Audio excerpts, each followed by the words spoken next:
आकाशवाणी रांची से प्रस्तुत है प्रादेशिक समाचार।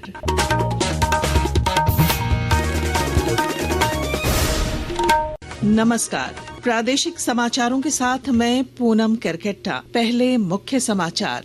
केंद्रीय कृषि मंत्री शिवराज सिंह चौहान ने कहा 4,300 से अधिक कृषि उत्पादक संगठनों ने ENAM पोर्टल पर पंजीकरण कराया। 4 करोड़ 80 लाख किसानों को 249 करोड़ रुपए का हुआ भुगतान। राज्यपाल संतोष कुमार गंगवार रांची के डॉक्टर श्यामा प्रसाद मुखर्जी विश्वविद्यालय के दूसरे दीक्षांत समारोह में हुए शामिल। छात्रों से शिक्षा को राष्ट्र सेवा से जोड़ने का किया आह्वान।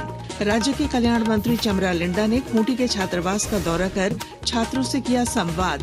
सुविधाओं को शीघ्र बहाल करने का दिया आश्वासन। राज्य की पुलिस को साइबर अपराध और बाइक चोरी के मामलों में मिली सफलता। 12 अपराधी हुए गिरफ्तार। 32 मोबाइल, 36 सिम कार्ड समेत कई आपत्तिजनक सामान बरामद। और झारखंड में मौसम ने फिर ली करवट। अधिकतम और न्यूनतम तापमान में 3 से 5 डिग्री की गिरावट। और अब समाचार विस्तार से। केंद्रीय कृषि मंत्री शिवराज सिंह चौहान ने कहा कि पिछले साल के अंत तक 4,300 से अधिक कृषि उत्पादक संगठनों ने ENAM पोर्टल पर पंजीकरण कराया है और इन FPO के 4 करोड़ 80 लाख से अधिक किसानों को 249 करोड़ रुपए का भुगतान प्राप्त हुआ है। राज्यसभा में आज प्रश्नकाल के दौरान पूरक प्रश्नों का उत्तर देते हुए कृषि मंत्री ने कहा कि देश भर में अब तक 10,000 से अधिक FPO का गठन किया जा चुका है। एक राष्ट्र एक बाजार की अवधारणा को लेकर ये कृषि उपज मंडियों को डिजिटल माध्यम से जोड़ता है ताकि जहां किसान को उच्चतम मूल्य मिले और उच्चतम बोली लगे वहां वो अपनी फसल बेच पाए। ENAM मोबाइल ऐप के माध्यम से किसान अपनी उपज के ढेर को चारों दिशाओं से फोटो खींच के पोर्टल पर डाल सकता है, जिसे खरीदार बोली लगाने के पहले देख सकते हैं कि कैसा है। ENAM ऐप के माध्यम से किसान अपनी उपज का लाट बना के अपने घर से ही अग्रिम पंजीकरण कर सकता है।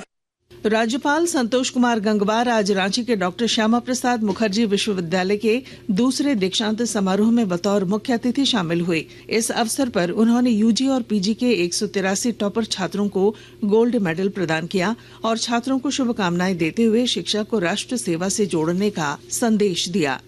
राज्य के कल्याण मंत्री चमरा लिंडा ने खूंटी के बिरसा मुंडा जनजातीय बालिका छात्रावास का दौरा किया और छात्राओं से सीधा संवाद किया। मंत्री ने छात्रों को कैरियर निर्माण के लिए प्रेरित किया और भवन की रिपेयरिंग, छात्रवृत्ति और साइकिल वितरण जैसी सुविधाओं को शीघ्र बहाल करने का भी भरोसा दिलाया। झारखंड हाईकोर्ट में स्थानीय शहरी निकाय चुनाव कराने को लेकर पूर्व पार्षद रोशनी खलखो द्वारा दायर मामले में सुनवाई हुई। अदालत ने 3 हफ्ते में चुनाव कराने के आदेश से संबंधित अवमानना याचिका दायर की थी। केंद्रीय चुनाव आयोग ने बताया कि जुलाई 2024 में प्रकाशित वोटर लिस्ट को अप टू डेट मानकर चुनाव कराए जाएंगे। अधिवक्ता विनोद सिंह ने जानकारी दी कि राज्य निर्वाचन आयोग ने पुष्टि की है कि यह वोटर लिस्ट चुनावों के लिए इस्तेमाल की जाएगी। 1/1/2025 को कोई वोटर लिस्ट झारखंड के परिप्रेक्ष्य में नहीं तैयार किया जा रहा है। वोटर लिस्ट से विधानसभा चुनाव हुए थे, उसी को अपडेट वोटर लिस्ट मान करके इलेक्शन कमीशन ऑफ इंडिया ने राज्य निर्वाचन आयोग को सुपुर्द कर दिया है। आज राज्य निर्वाचन आयोग के द्वारा ये कहा गया कि वो जो voter list election commission of India के द्वारा दिया गया वो उन्हें मिल गया है और उसी वोटर लिस्ट के आधार पर वो अपना इलेक्शन प्रोसेस शुरू करेंगे। डिसइंटीग्रेशन की जो प्रक्रिया है उनका वोटर लिस्ट को ward wise they will start and उसी पे वो इलेक्शन करवाएंगे। आकाशवाणी महानिदेशक डॉक्टर प्रज्ञा पालीवाल गौड़ ने आज प्रयागराज के महाकुंभ में आकाशवाणी के कैंप कार्यालय का दौरा किया। इस दौरान उन्होंने आकाशवाणी के अधिकारियों और कर्मचारियों से बातचीत की और महाकुंभ के व्यापक कवरेज के लिए की गई व्यवस्था की समीक्षा की। आकाशवाणी ने 10 जनवरी को कुंभवाणी की शुरुआत की थी। इस कार्यक्रम को 103.5 मेगाहर्ट्ज फ्रीक्वेंसी के अलावा न्यूज ऑन AIR ऐप और OTT वेव्स पर सुना जा सकता है। आकाशवाणी के ताजा तरीन समाचारों के लिए आप हमारी वेबसाइट newsonair.gov.in पर लॉग ऑन कर सकते हैं। ताजा समाचार X handle @AIR news alerts और Facebook page All India Radio News पर भी उपलब्ध है। आप प्रादेशिक समाचार एकांश के एक्स हैंडल @AIR न्यूज _ और फेसबुक, इंस्टाग्राम पेज तथा YouTube channel AIR news Ranchi पर भी हमारे बुलेटिन सुन सकते हैं। प्रादेशिक समाचार आप आकाशवाणी रांची से सुन रहे हैं।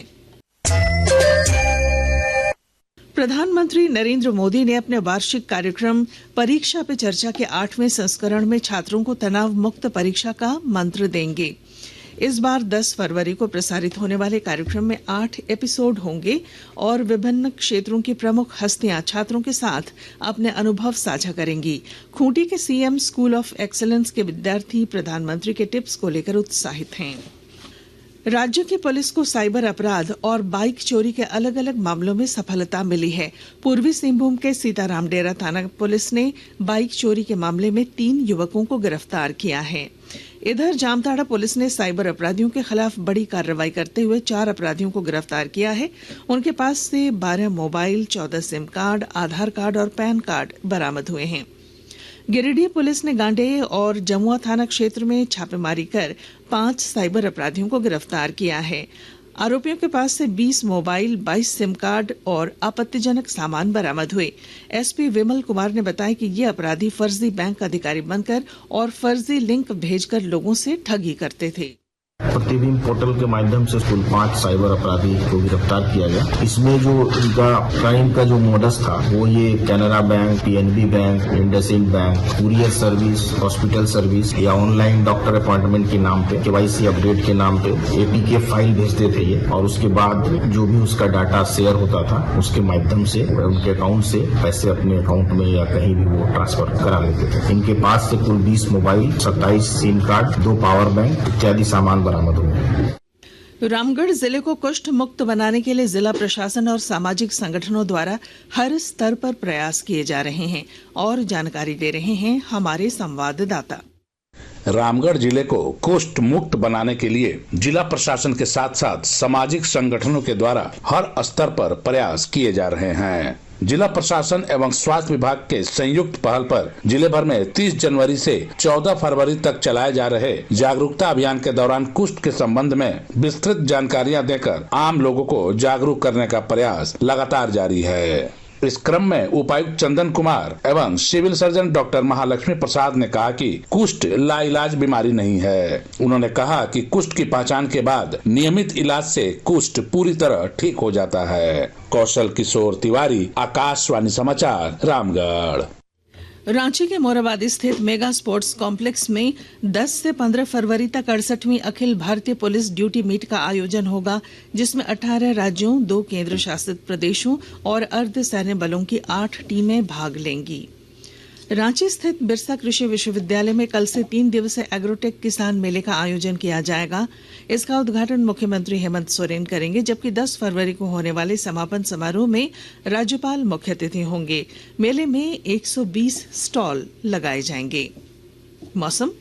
झारखंड में मौसम ने फिर करवट ली है। मौसम विभाग केंद्र रांची के वैज्ञानिक अभिषेक आनंद ने बताया है कि उत्तरी उत्तर पश्चिम हवाओं के प्रभाव से न्यूनतम और अधिकतम तापमान में 3 से 5 डिग्री की गिरावट देखने को मिलेगी।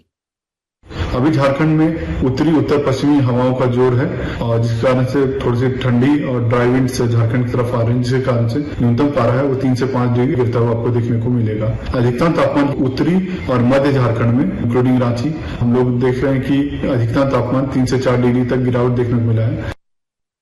और अब अंत में मुख्य समाचार। केंद्रीय कृषि मंत्री शिवराज सिंह चौहान ने कहा 4300 से अधिक कृषि उत्पादक संगठनों ने ENAM पोर्टल पर पंजीकरण कराया। 4 करोड़ 80 लाख किसानों को 249 करोड़ रुपए का हुआ भुगतान। राज्यपाल संतोष कुमार गंगवार रांची के डॉक्टर श्यामा प्रसाद मुखर्जी विश्वविद्यालय के दूसरे दीक्षांत समारोह में हुए शामिल। छात्रों से शिक्षा को राष्ट्र सेवा से जोड़ने का किया आह्वान। राज्य के कल्याण मंत्री चमरा लिंडा ने खूंटी के छात्रावास का दौरा कर छात्रों से किया संवाद। सुविधाओं को शीघ्र बहाल करने का दिया आश्वासन। राज्य की पुलिस को साइबर अपराध और बाइक चोरी के मामलों में मिली सफलता। 12 अपराधी हुए गिरफ्तार। 32 मोबाइल, 36 सिम कार्ड समेत कई आपत्तिजनक सामान बरामद। और झारखंड में मौसम ने फिर ली करवट। अधिकतम और न्यूनतम तापमान में 3 से 5 डिग्री की गिरावट। और इसके साथ ही आकाशवाणी रांची से प्रादेशिक समाचार का ये बुलेटिन समाप्त हुआ। अगला प्रादेशिक समाचार बुलेटिन कल सवेरे 8:30 बजे प्रसारित किया जाएगा। नमस्कार।